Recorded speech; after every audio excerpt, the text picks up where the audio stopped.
The year is 1983. An iconic toy makes its debut and finds itself on the Christmas list of every child in America. I'm talking Cabbage Patch Dolls. Remember them? I mean, everyone wanted one so bad, and it made you feel like you had a real baby to take care of. Kids would take them to school, to the mall, sleep with them at night. It was everything.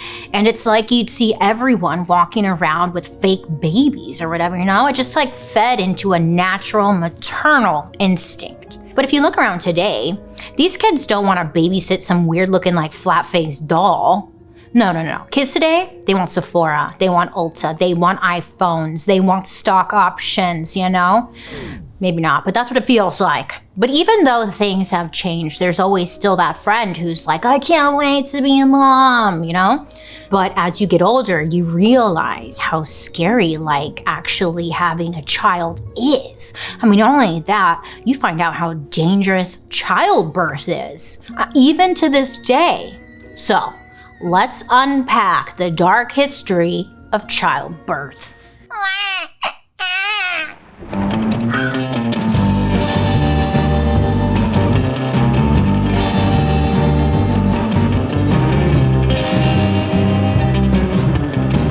Hi friends, I hope you're having a wonderful day today. I'm about to ruin it. My name is Bailey Sarian, and I'd like to welcome you to my podcast, Dark History. Look, here we believe history doesn't have to be boring. A lot of times it's pretty tragic, sometimes it's happy, but either way, it's our dark history. So all you have to do is sit back, relax, and let's talk about that hot, juicy history goss. Hey, you know what's funny? I always say hot, juicy history goss, but a lot of the times it bleeds into today, right? So it's really not history, it's today too. I just had a realization, thank you. Okay, childbirth, let me tell you. Childbirth is a unique subject for us to tackle because, it's been around forever. Our earliest human ancestors first appeared allegedly 6 million years ago. I mean, I wasn't there, I don't know, but allege. Making babies has been around for literally forever. If they didn't, you and I, we wouldn't be here. So it'd be like the end of the story, right? You get it. We've all came out of a body somehow. But honestly, the thing that got my attention was this insane stat I saw. Now, according to the World Health Organization, around the world, every 2 minutes, a woman dies during pregnancy or childbirth. That's the end of the show. Thank you for coming. Just kidding. It's 2024. And you and I are both thinking, Bailey, there are medical advancements and techniques. I mean, how are people still dying? But the number of women who die giving birth, it seems to actually be going up. So it's what the heck is going on, right? Who's trying to kill us? That's what I was thinking. I mean, did things in the olden days, were they actually better back then or something? I just had to know. Researchers have uncovered female teeth from the Neolithic period, which is 10,000 to 2000 BC. I know, hard to imagine what that looked like. But when these experts analyzed the teeth, they noticed a big increase in the number of stress lines. Yeah, I guess stress can show in teeth.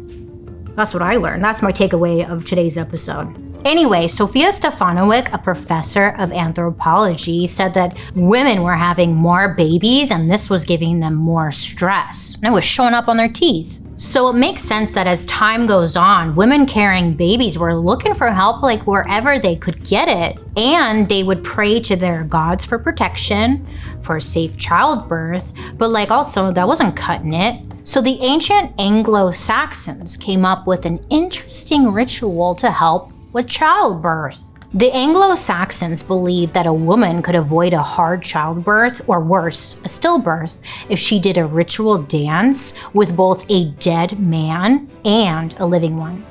So go dig up grandpa, get him dancing with you, doing some kind of hoedown, and you should be good, Anyway, so they need to be doing this while reciting some mystical charm, and the pregnant woman would dance across a dead man's grave. I know. What? Okay. Then she would approach the living man, who was also, I guess, laying on the floor, Usually it was like the husband, and then she would dance over them too. I know, you're probably thinking, what the f? Because I was thinking that too. I guess the thinking here was that by stepping over the dead man, a woman was avoiding death and like passing into life.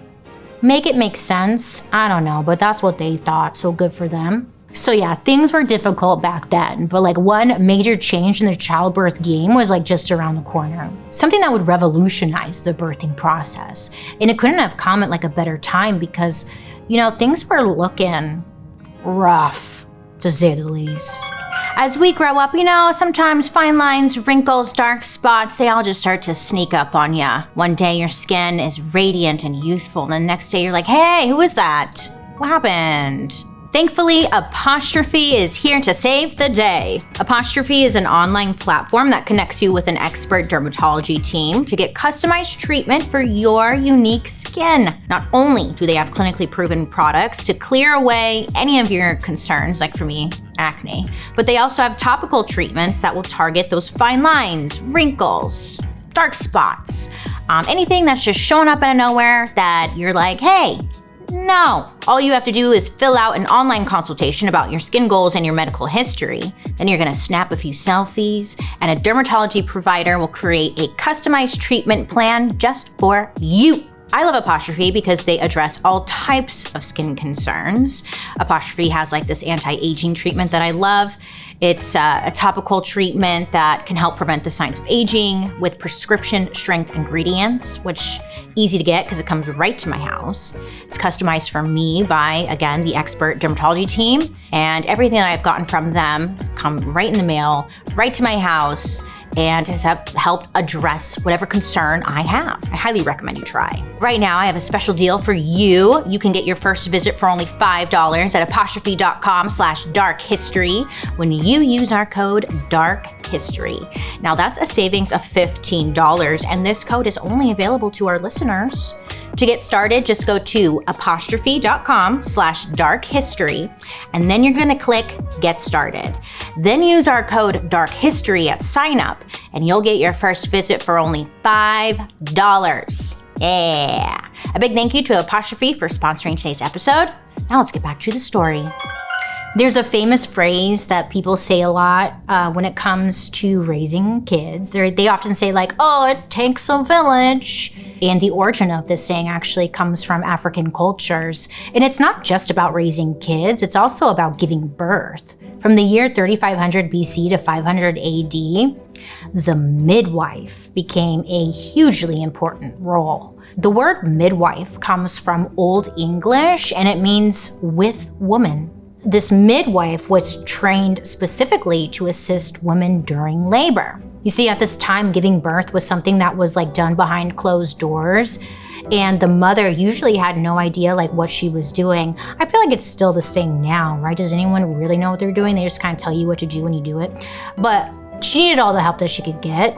Being a midwife was a paid gig. I'm not sure how much they made, but like these women, they were usually older, they had children of their own, so they had some firsthand experience, which is great. The Greeks and Romans had very specific boxes that this midwife needed to check. They believed that a good midwife was, quote, literate with her wits about her, possessed of a good memory, respectable, robust, and endowed with long, slim fingers and short nails at her fingertips, end quote. Which kind of makes sense, but it's kind of gross, you know? So the midwife would be there and she would give advice like to the mom who was like pushing the kid out on when to change positions, when to push, and like she would dive in there, all hands on deck, right, to get the baby into a better delivery position. So, I mean, sometimes that would involve hands involved in there, right? So fingernails being short makes a lot of sense. Once the baby was born, the midwife would stick around to help the new mother like learn how to take care of her precious baby. And in ancient Egypt, those midwives had an interesting role to play in that department. The Papyrus Ebers is an ancient Egyptian medical text with like a bunch of herbal knowledge on it.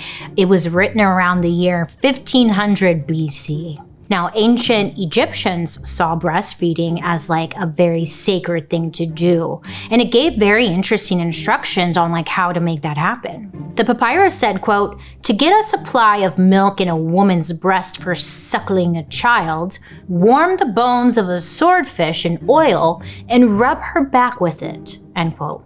Yeah, good thing I got one of those swordfish bones laying around, right? Like, you got some too, I know you do.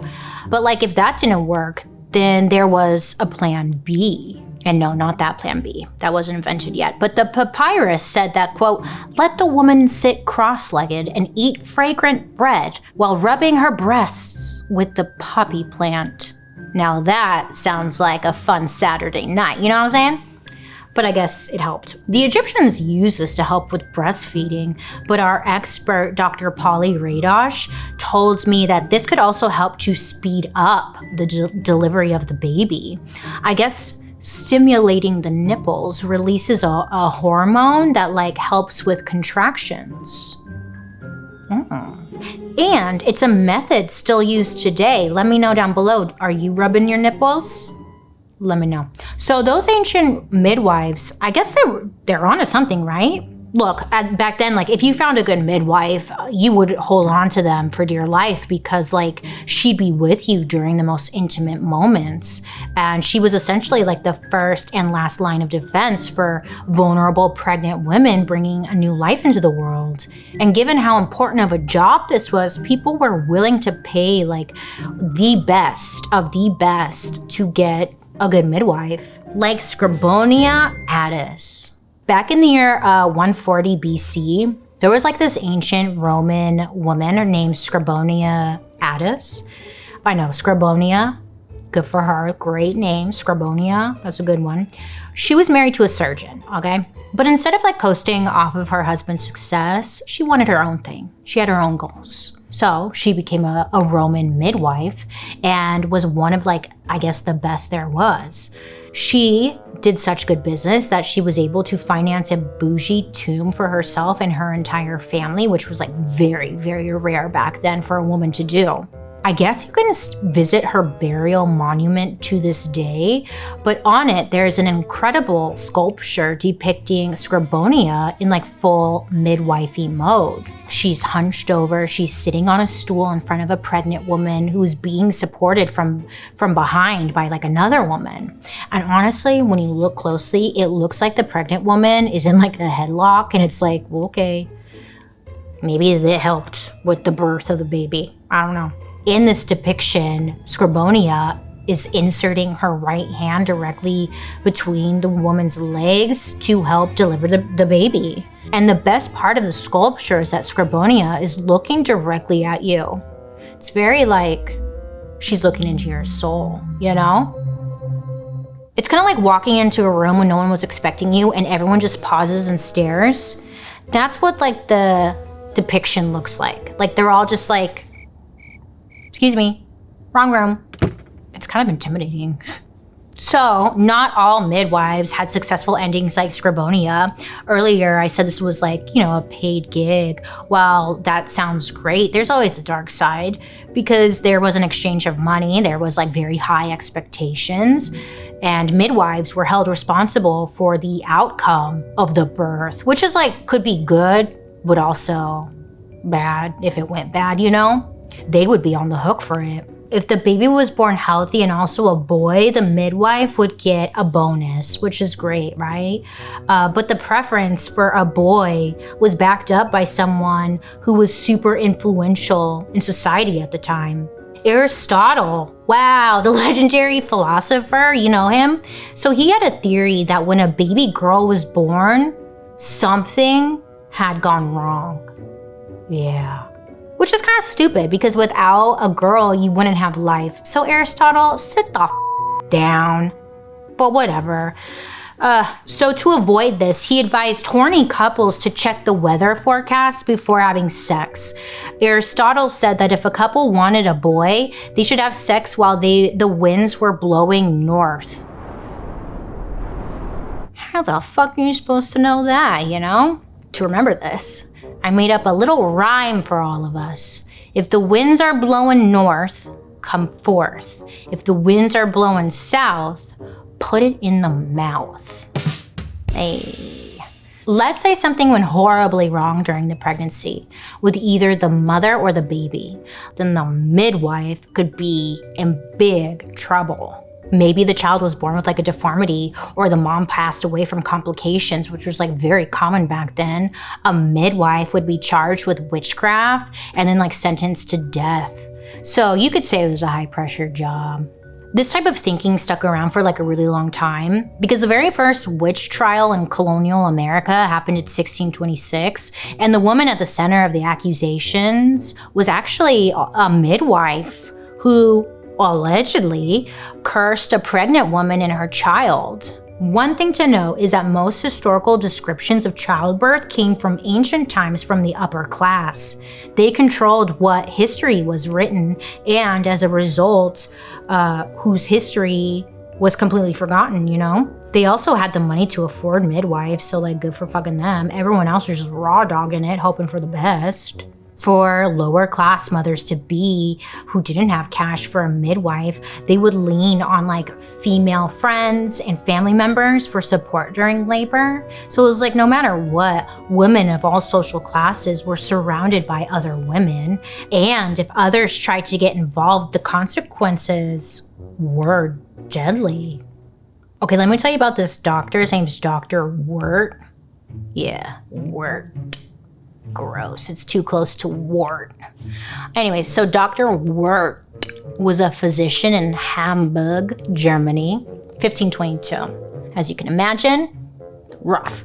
So he wanted to learn more about like where babies came from, and as a man, he was not allowed into the birthing room. It was only women.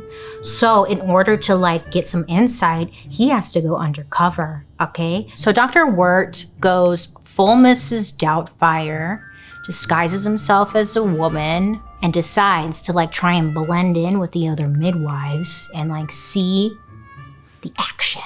Things are going fine for a while until someone Dr. Wirt knows recognizes him.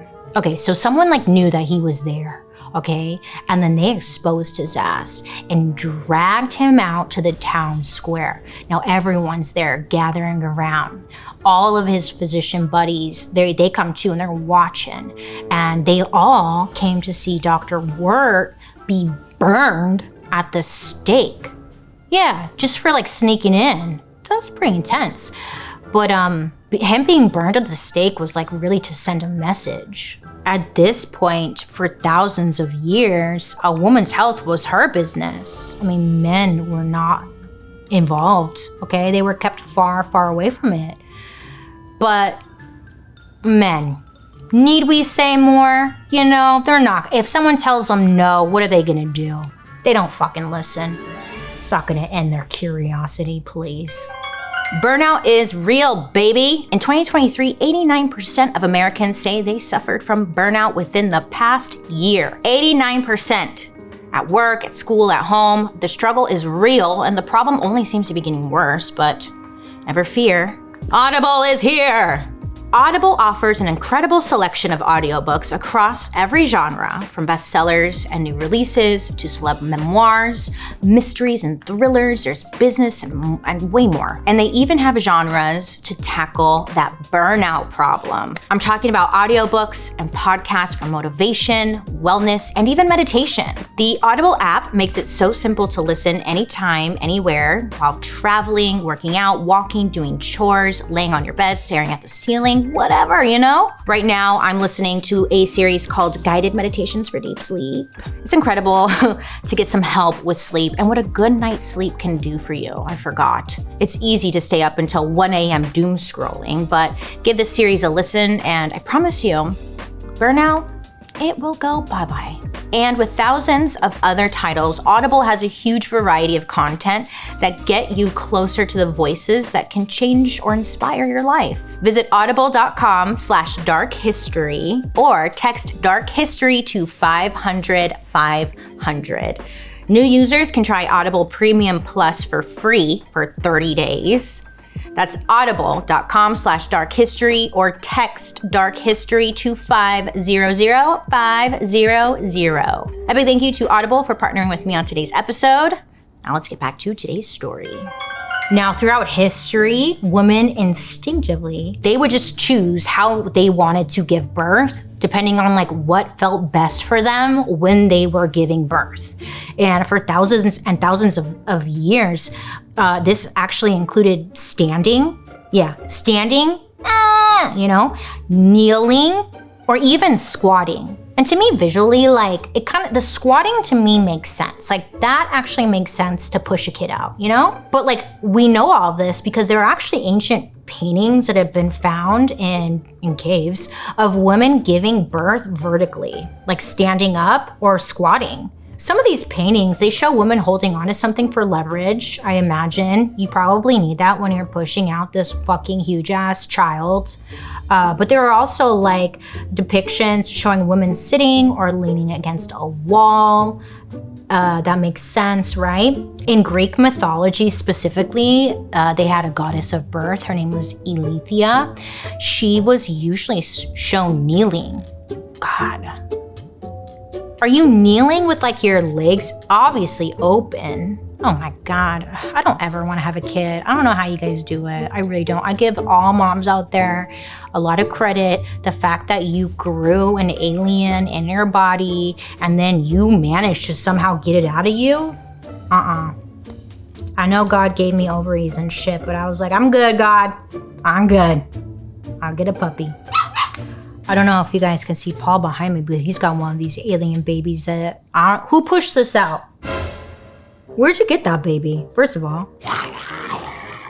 Demon.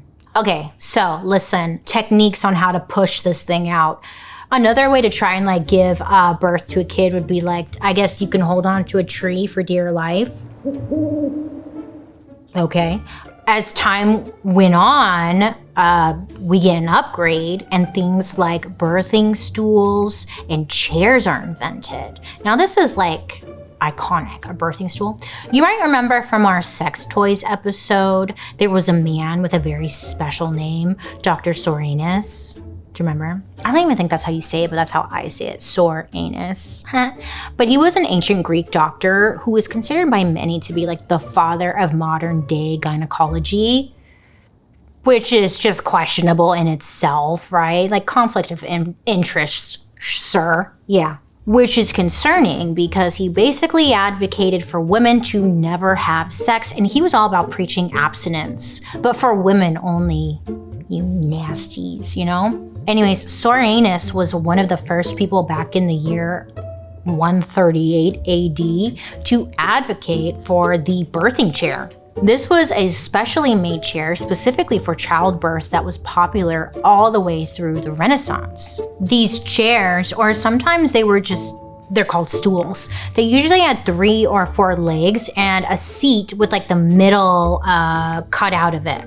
It's like a toilet without a bowl. So the woman, she'd be giving birth, right? She would rely on gravity for the baby to drop down from the womb and then like pop out of her vagina. And like when you think about it logically, it totally makes sense. And that sounds like the most comfortable, right?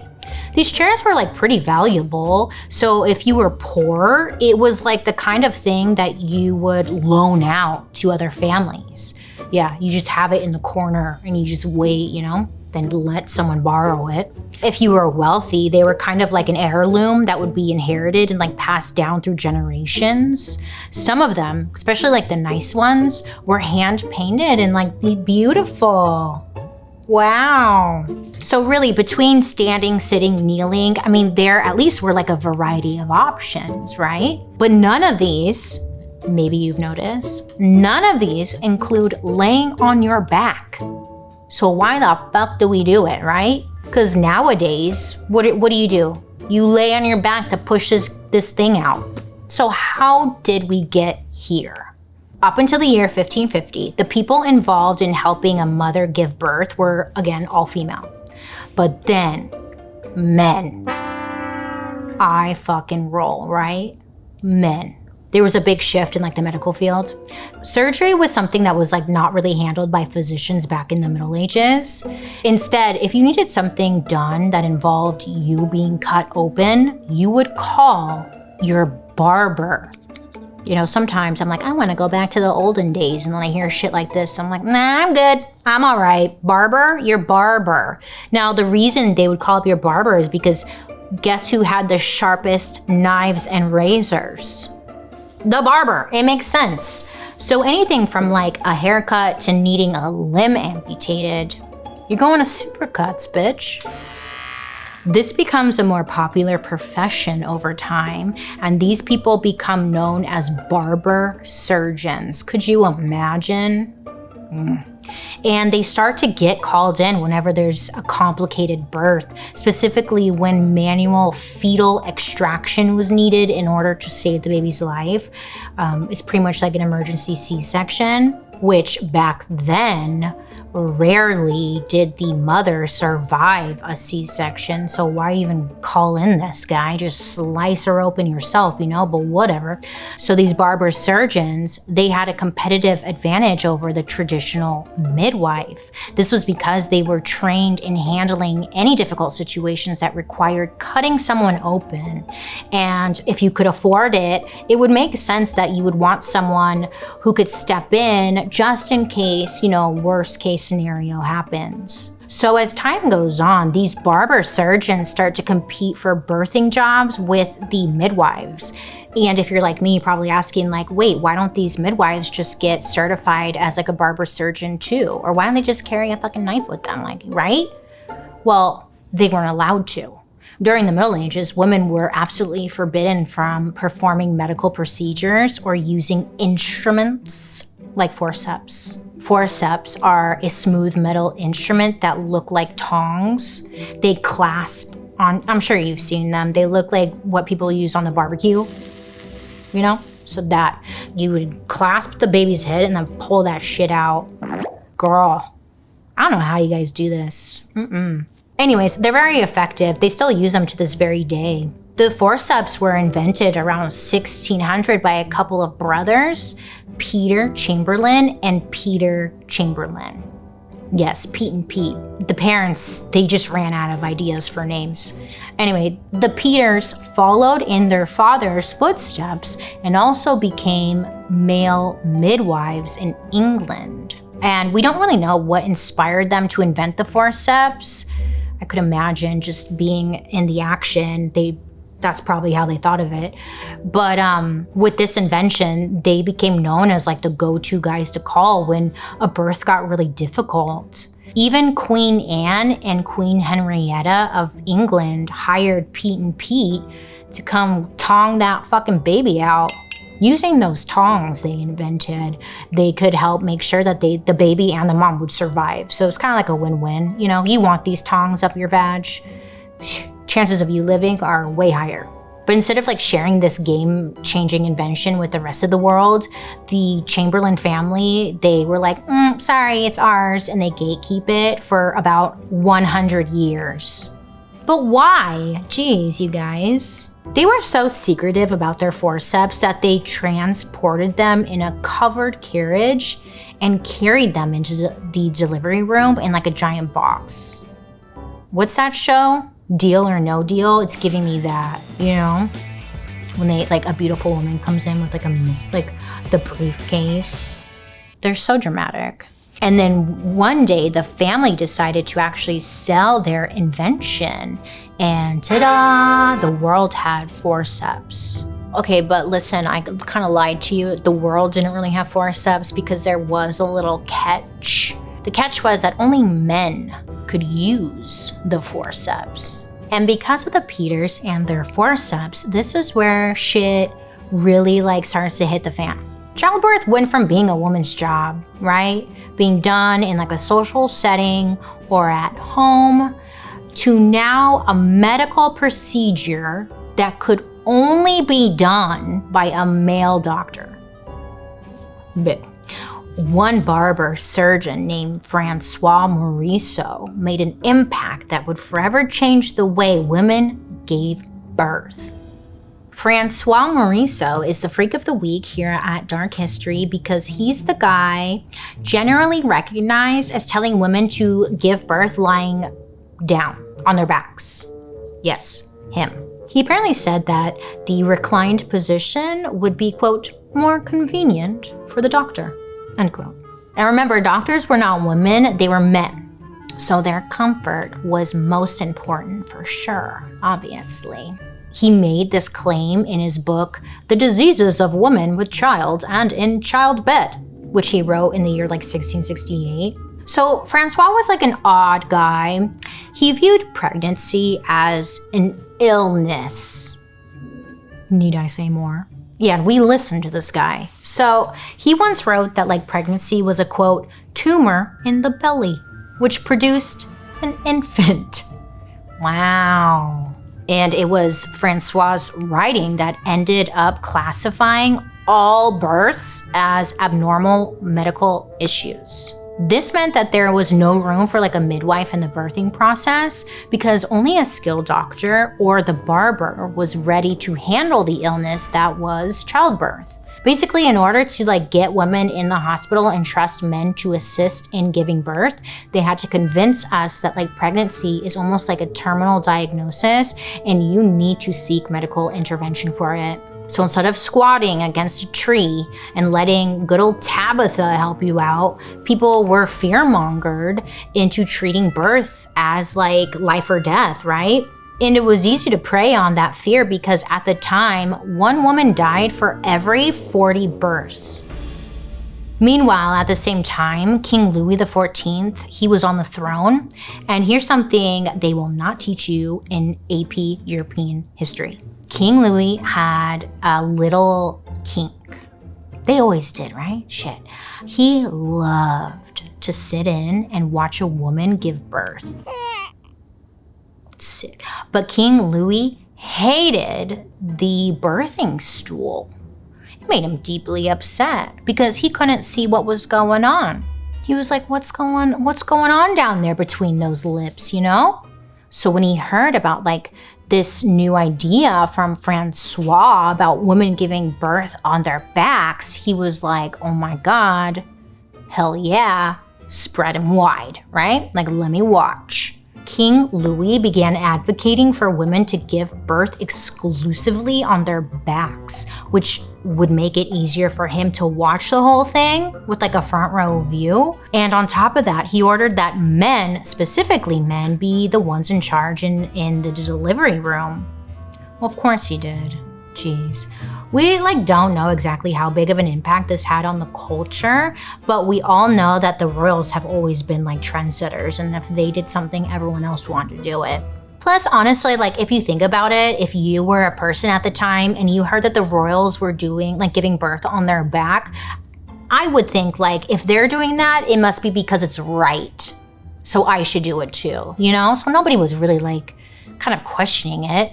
Between King Louis XIV and that Francois loser guy, by the end of the 17th century, the bed was now the most popular place to give birth in France. And then this development spread across Europe. If you're like me, you're out here wondering, were women just white knuckling it through childbirth without any medicine, right? Inventions were popping up left and right to get the baby out. But was anybody thinking about the mother and, I don't know, pain? Well, there was one person, a fan favorite of Dark History, some might say. Hint, she's the reason Christmas trees became so popular and the reason we wear white wedding dresses. Can you guys guess who I'm talking about? Well, I'll have the answer when we come back. Hi, we're back. Did you figure it out? Well, if you guessed Queen Victoria, you were correct. Yay, congratulations. You won nothing. Now, Queen Victoria was no stranger to drugs. She liked to party. Being a queen during the Victorian era meant that you got VIP access to all of the kick-ass new experimental drugs that were out there. She was like, fuck yeah, just For example, laudanum, which was essentially opium diluted with alcohol. Some people would have a daily dose of that just to get going for the day. It was like their protein shake. And to keep you going, you turn to the kitchen for your favorite sweet or like candy laced with cocaine. So you would get like the high of the sugar and then obviously the high of the cocaine, and you were just like queen. Off with their heads! Fuck yeah! Queen Victoria was pregnant for almost like 10 years in a row. Totally sucks. It's like 19 kids and counting or whatever. It was just one pregnancy after another. She and her husband, Prince Albert, reportedly, I guess they loved each other. I don't know. So he was like always knocking her up. And the queen wasn't too happy about this because it was said that she experienced very painful pregnancies. Well, girl, stop riding that dick. Come on. Jeez. Anyways, so once she was on her 6th birth, she was like, I'm not doing this anymore, okay? Like, I need some relief. So she decided to use a new drug to help her through the painful birthing experience. And you'll never guess what kind of drug it was. It's so funny. She used chloroform. I know. She would take a cloth soaked in chloroform and like put it over her mouth and get high as fuck. She once described it as, quote, that blessed chloroform, soothing, quieting, and delightful beyond measure. Honestly, after doing the research for this, I now just want to chloroform myself. So, great chloroform PR, Queen Victoria. More women who had access to medical professionals were able to use chloroform just like the queen, right? They're like, chloroform me, bitch. And then they would get a baby. But then the problem turned into something else. It wasn't necessarily the pain that terrified women the most. It was the very real possibility that giving birth could kill them. I mean, that would scare anyone, right? By the 1800s, many women knew once they gave birth, they'd never be the same again. And it's not even in a funny, like, ugh, I've seen some shit, man, you know, like kind of way. It was because doctors didn't really study how to care for women after birth. It's like, oh yeah, that's a thing, huh? Giving birth in general was risky, but in the Middle Ages, real shitty. As soon as women found out like they were pregnant, the first thing they would do is draft a will and write to their family. Like, dearest loved one, I am with child. I have 9 months until my death. Please, take my shoes. Something like that, you know? They would do this because it was a coin toss. You didn't know if you were gonna live. One woman wrote to her family saying, quote, between oceans of pain, there stretched continents of fear, fear of death, and dread of suffering beyond bearing. Wow. They really put things so beautifully, don't they? Wow. I mean, that's such a nice way to say I'm in fucking pain.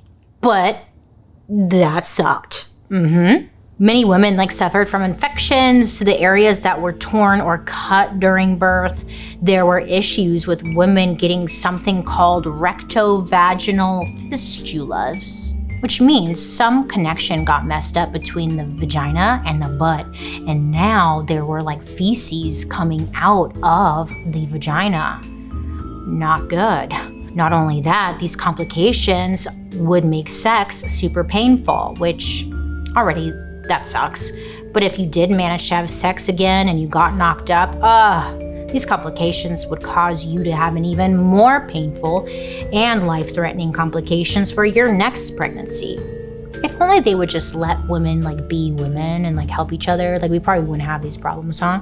And the worst part, there were no cures for these complications until the mid-1800s. So even if you called a doctor, they'd be like, congratulations with that baby. Sorry about your taint. Good luck with that. You know? I was curious about how they even figured out how to cure this. And of course, it's dark. For decades, a male doctor named James Marion Sims, no relation to the game, experimented in the medical field. I've been playing The Sims a lot lately. So I got Sims on my mind. Anyways, not him. But he experimented in the medical field, and he was able to create tools and surgery techniques that would be used for reproductive lady parts. He was considered like a medical hero in the 1800s. It wasn't uncovered by historians until later that Dr. Sims was figuring out all of these medical cures by experimenting on enslaved women. Enslaved women with fistulas would approach Dr. Sims or be brought to him by the people that owned them, and a cure would be dangled like right in front of them. A quote unquote cure, you know, but they'd have to like go through a few of his experimental treatments first. And of course, without any pain medication. This guy, he would reportedly keep the women he experimented on in a shed, great, and just kept experimenting on them until he found a cure. A cure was eventually found in the shed, but apparently Dr. Sims figured out a way to use, I'm twitching, metal stitches to keep the tear from opening and getting infected again. I guess he tested this on one of his enslaved patients, a woman named Anarcha. Anarcha was brought to Dr. Sims by the man that owned her. She'd recently had a stillbirth, which resulted in her getting like these life-threatening fistulas. She was experiencing uncontrollable bowel movements through all the tears in her body and was reportedly, I think we probably could believe her, in horrible pain. Dr. Sims experimented on Anarcha 30 different times, all without medicine. Now, I guess there was medicine available to give to her, but like he didn't want her to know that. You don't see Anarcha getting like any credit for his invention though. I mean, why would he give her credit? Instead, everyone became obsessed with male doctors like Dr. Sims and the new birthing technology that was coming out. They're like, wow. But at what cost? In the early 20th century, the American Medical Association, or the AMA, was growing. And right away, there was a competition between like old world traditions and new medical technology. At the time, midwives were still delivering 50% of all of the births in the US, but out of nowhere, they started to get like a really bad rap. Many pregnant women still didn't feel comfortable going into a scary hospital to get poked and prodded by a doctor. They still preferred a midwife. So the nasty AMA started a smear campaign against the midwives. I know, it's like, oh my God, get a fucking hobby. Leave women alone. But they took out ads in newspapers in major cities so everyone would see it. And the ads would feature some like haggard ladies on one side and like a crisp, clean, white hospital on the other side. And the caption would read, "Which do you want for your baby?" Now this made midwives look incompetent, dirty, and now dangerous. When the reality was, midwives lost less babies during childbirth than doctors, but they weren't saying that. Like hospitals at this time, they didn't take extra care to avoid like infections or anything afterwards. And no one like fully knew about the dangers of transferring germs from like one patient to another, so it was rough. Like for example, a doctor would go examine a man who had the flu and like get all up in his business and be whatever, you got the flu, and then take like those same tools and go deliver a baby without washing his hands. Whoopsie. This would cause complications and infections that would lead to the death of the mother and sometimes babies during childbirth. But midwives were bad, you know? So doctors had the upper hand and the money when it came to the PR fight against midwives. The final straw came in 1915 when a very influential doctor, another fucking man named Joseph DeLee, made public statements that made many people lose faith in midwives. Why do we listen to these fucking men? He essentially said that midwives lacked training and expertise and that doctors should handle pregnancy. Just like that French doctor, it's like, here we go again. He believed that there was an essential flaw in midwife thinking. To midwives, pregnancy was just a normal part of life. To the medical community of like mostly male doctors, it was seen as, again, like a dangerous condition that needed to be monitored by a hospital. There was a lot of hope and promise about new medical developments and like science happening during that time. So a lot of complications that pregnant women feared now seemed like they could be solved, but in the hospital. There were articles being written in women's magazines telling them to find a reliable doctor, male, of course, because he knew what was best for her body.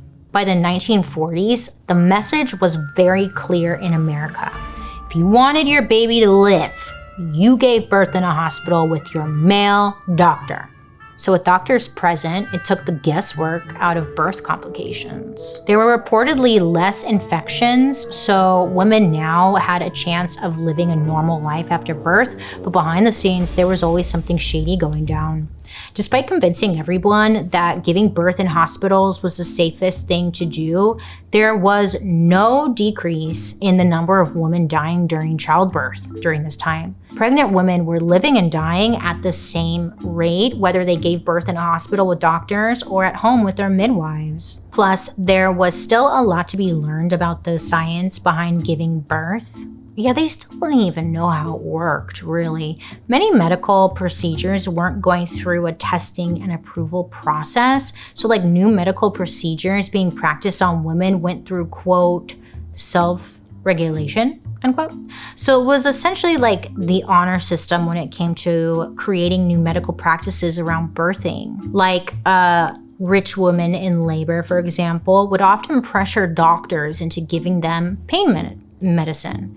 And doctors would give in, not knowing the effects it would have on her or the baby. There wasn't really regulation on how much, how often, or even when to give the pain medicine. Women would be in labor all high, right? And it would go on for way too long. And then they would experience complications like breathing issues, which could be deadly for some. But still, doctors used different pain medicine throughout labor, including one of the most infamous medicines, the twilight sleep. Nothing to do with vampires. Twilight sleep, I was like, what's that? I never heard of it. Twilight sleep essentially is when women are given a combination of the drugs morphine and scopolamine. Sounds like a party to me. But this drug would put women into a state where they weren't like fully knocked out, but they also didn't feel any pain. So kind of sounds like a win. But they essentially had no idea like what was going on. And the experience of the birth was like completely wiped of the woman's brain. It was a memory eraser, which is kind of nice. I'm like, what's so bad about that? But twilight sleep was branded to the public as, quote, the painless birth. Many rich pregnant women actually traveled to Germany where it was created just to like get a chance to have a twilight sleep birth. Okay, so with this twilight situation, like women would lose their inhibitions and I guess just go totally out of their mind. It would even like make them psychotic, I guess. I wasn't there, but I heard. It would make them psychotic. I guess they would still be experiencing insane pain. And the only thing the drug was doing was suppressing the part of their brain that allowed them to remember the pain. So you're still experiencing like a lot of pain. You're just not gonna remember it. I don't know if that's a good, I don't know. But some women were into it, right? But I guess when they were given this, some women would like attack staff or people around them. So they would have their arms and legs forcibly strapped onto a table while they were giving birth. Honestly, it just sounds awful, right? Like you're a prisoner, and I don't know. This sounds traumatic. So I guess like also the women would like bang their head against the operating table, the walls, I mean, whatever. A lot of the time women would get their head like wrapped in a towel. And you know that old school like practice where a doctor holds a baby upside down and like slaps the baby to help them breathe or like scream or whatever they're doing? Yeah, that's because of twilight sleep. The drugs would affect the babies so much that they wouldn't be able to breathe normally because they were high as shit. So the doctors would like smack the shit out of the baby to essentially bring them out of a coma. Trauma! This is trauma!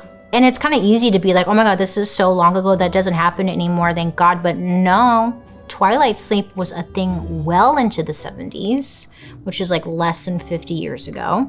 So ask your grandma about it. I bet you she's a twilight baby.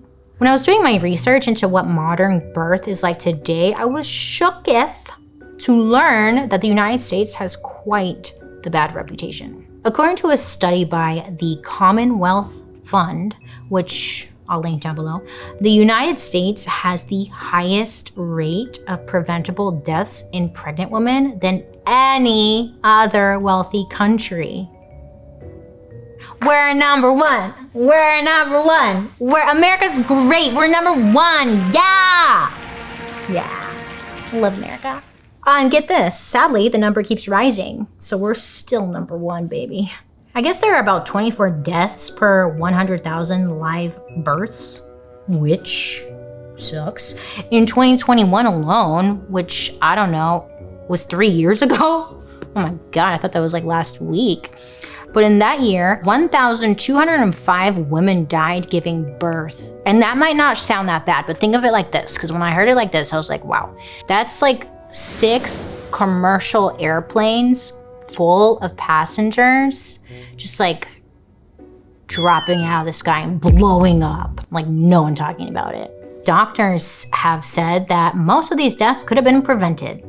So what the hell's going on? I mean, it's 2024. You would think we'd be in the future. We'd be living in a time of medical advancements in hopes to prevent all of this, right? Jeez. Many doctors say it has to do with like the rise of diseases like diabetes, heart disease, and even obesity. But honestly, the problem is the mortality rates were high even before America had those problems. So stop lying. And listen, that's not even like the core of the issue. The research shows that so much of that death happens because mothers don't get the treatment they need in time, or they don't even get treatment at all. And that's especially an issue if you're a Black mother in America. There are so many heartbreaking stories about Black women and families asking for help with unexplained symptoms or pain, and doctors completely ignore them. Their symptoms aren't taken seriously, or they aren't treated as quickly as other women. The explanation, according to physicians like Dr. Monique Rainford, an OBGYN, says it's because of something called implicit bias, aka racism that's baked deep inside. She says, quote, a caregiver may think that they are doing the right thing for their pregnant patient, but their implicit bias against the woman's race affects the care they deliver. According to the Center for Disease Control, American Indian, Alaska Native, and Black women are 2 to 3 times more likely to die during pregnancy than a white woman. Oh, fuck. Maternal death rates, specifically in the Black community, are about 70 deaths per 100,000 births, which is more than double the national rate for other women. And the worst part, yeah, because there's like a worst part, so many mothers and infants could have been saved if they had doctors who took the time to listen. I don't know, if they had doctors who did their job. What is the problem with doctors not listening? What is that about? I give up. I say we bail. Let's get the fuck out of here. Where are we going? Europe? I'll figure it out and I'll let you guys know. Stay tuned. Many women also believe the solution is to go back to the ancient way of doing things. No, not rubbing your titties with a poppy plant, even though like I'm all for that, foreplay, but by bringing back the midwives in like a hospital or birthing center situation. Yeah, right? You know what's funny is like growing up, when I think about like, I remember hearing about midwives and stuff, and it was always seen as like, it was kind of frowned upon, right? They really did have bad PR for quite some time. It was all these fucking male doctors. Bring back the midwives, because people need to have an advocate working for them, really. Just push one out in your backyard. Find that tree, hold on for dear life, get a midwife, squat, push it out, okay? That's probably way better than going to the hospital at this point. Because if you're lucky enough to have insurance in America and give birth in an American hospital, I hear it can feel like a rushed process with a really high bill to follow, you know? I don't know if you know this, but I haven't had kids. But I guess if you do have a baby, you birth one out at a hospital. I guess like you're in, you give birth. If you're lucky, you don't have complications, then you're rushed the fuck out. If you have a C-section, it's kind of like they cut you open, you're stitched up, and you're sent back home 2 to 4 days later, right? There really isn't like a detailed follow-up process for postpartum care. And I guess it's usually like a one-size-fits-all situation. I hear in the UK, you can push one out and then like go home and you don't even get a bill. Can you believe that? Wow. It seems crazy that right now we are seeing the consequences of something that happened hundreds of years ago. Like one French dude tried to take over birth. Well, same with the Peters guy, as if like his college degree was better than thousands of years of women's lived experiences. Birth is not a problem that needs solving. I'm sure you're aware, but it's a natural process that just needs, guides to help women on the journey. And of course, yes, it's nice to have a doctor in town if things go wrong, but I never really thought about it until this story of like they do treat childbirth like an illness, right? That's like such a weird way to think about it. Another thing that stuck out to me throughout learning all of this was that so many mothers just don't feel heard. Their symptoms, their pain, their suffering were cast aside, probably because doctors didn't believe or trust I don't know why the fuck they do it, right? And like that's a big problem because when women get to the hospital to give birth, they're placed on a bed on their back.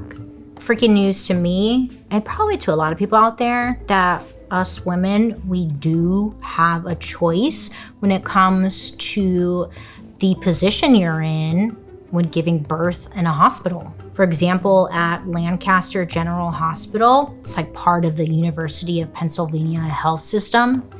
They outright say on their website, quote, "Your care team should allow you to deliver your baby in whatever position works best for you," end quote. Wow, what an idea. So it's like you can recline, you can kneel, you can squat, you could whatever feels right, you could do it. I feel like childbirth should be this beautiful thing, right? I mean, it's like so incredible that our bodies can create life, and the fact that you can it comes out of you, that's wild. And the men just turned it into this psychotic, traumatic experience. And I hate this story. But ladies, listen, I actually don't have any advice for you other than you're allowed to speak up and, I don't know, get a fucking midwife. Good luck. And speaking of women being gaslit, did you know that back in World War II, a famous actress who hated Hitler actually invented the technology that would be used for Bluetooth? Yeah, it took a sharp left into fucking Bluetooth, but here we are, because next week we are diving into the incredible story of Hedy Lamarr. Oh, which is kind of fun. On my YouTube channel a couple years ago, I did a Hedy Lamarr makeup tutorial. It came out really good. I'll have to link it. Join me over on my YouTube where you can watch these episodes on Thursday after the podcast airs. And while you're there, you can also catch my murder mystery and makeup. I'd love to hear you guys' reactions to today's story. So make sure to use the hashtag Dark History over on social media so I can follow along. Now, let's read a couple of comments you guys have left me. Abe. Hey, Abe. I knew a guy named Abe once. He was really hot. Are you hot? Let me know. Abe left a comment on our Beauty is Pain episode saying, quote, "I'm pretty sure that's where the term fire crotch comes from, burning the bush off," end quote. I could see that, but fire crotch, it usually is a redhead specifically, right? And it wasn't, when you burned your crotch hair off, it didn't really matter what color hair, but I could see that, you know? I like where your brain is going. I like that you're thinking, and that's what this show is all about, really. But I think fire crotch, I think Lindsay Lohan invented that, to be honest. Do you remember when everyone called her fire crotch for a long time? Poor thing. That was a wild time. Anywho, Jasmine Maria left me a suggestion. Petition for Bailey to release a Dark History edition of Trivial Pursuit with a new deck of cards released every year based on newer videos. Oh, that's a great idea. I'm stealing it. Not giving you any credit. Thank you. Just kidding. Kyrie left us an episode suggestion saying you should make an episode about hair industry wigs, hairdressers, and extensions. Love you, Bailey, and you have a great team. Thank you. That's a great idea because I know the history of extensions and it's dark. And the only reason I don't want to do an episode on hair extensions is because once I put that information out there and I know my ass will not give up hair extensions. Like, I will be buried in my grave with fake hair, okay? And I don't want to admit that it's bad, but it's so bad. Maybe I'll do an episode, but then I'll be a hypocrite. Well, I'm always a hypocrite. Like, I'm still drinking fucking Nestle chocolate milk every day. I'm sorry. Anywho, enough about me. Thanks so much for leaving comments, you guys. I look forward to reading them every week, so keep them coming. And I'll be reading those, thank you. Dark History is an Audio Boom original. This podcast is executive produced by Bailey Sarian, Dunya McNeely from 3 Arts, Kevin Grush, and Matt Enlow from Maiden Network. Writers, Joey Scavuzzo, Katie Burris, Allison Pilobos, and me, Bailey Sarian. Production lead, Brian Jaggers. Research provided by Xander Elmore. And I want to give a special thank you to our expert, Dr. Polly Redosh. And if you forgot, I'm your host, Bailey Sarian. I hope you have a good rest of your week. You make good choices. Be safe out there. Get a midwife. And yeah, we'll be talking to you next week. Goodbye.